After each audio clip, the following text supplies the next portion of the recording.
Tapi guys, kali ini kita nak sambung satu tower.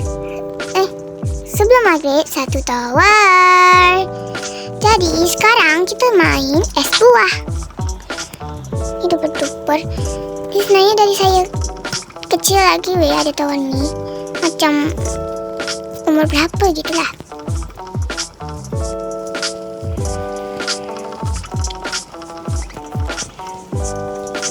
Sangka sebenarnya macam mana ni?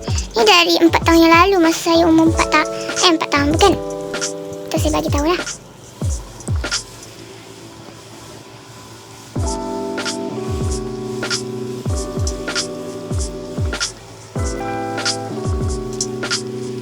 Shortcut.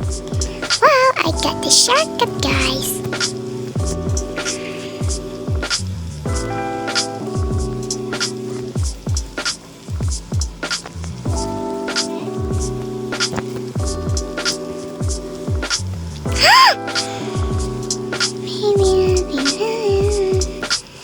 Tapi kan, korang suka tak yang video yang baru-baru ni saya upload yang macam apa namanya tu? Yang apa namanya? Tajuk dia ada tentang sekolah-sekolah lah. Melarikan diri dari sekolah jahat kan? Gitu kan? Sebenarnya saya baru je saya belajar pakai piskat masa tu. Itulah dia macam lain. Kan biasanya saya pakai ibis paint kan. Sekarang saya pakai itulah piskat. Kadang-kadang gitu. Kali ini je saya pakai ibis paint juga. Oke, kita sepi air lagi guys.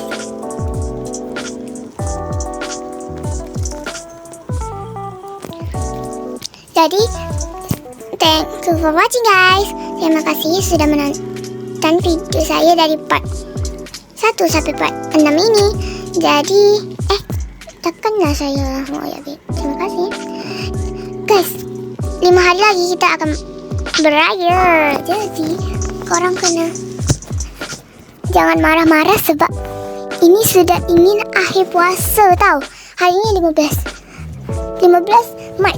Dan juga 5 hari lagi habis Ramadan. Jadi korang jangan tak puasa pula deh.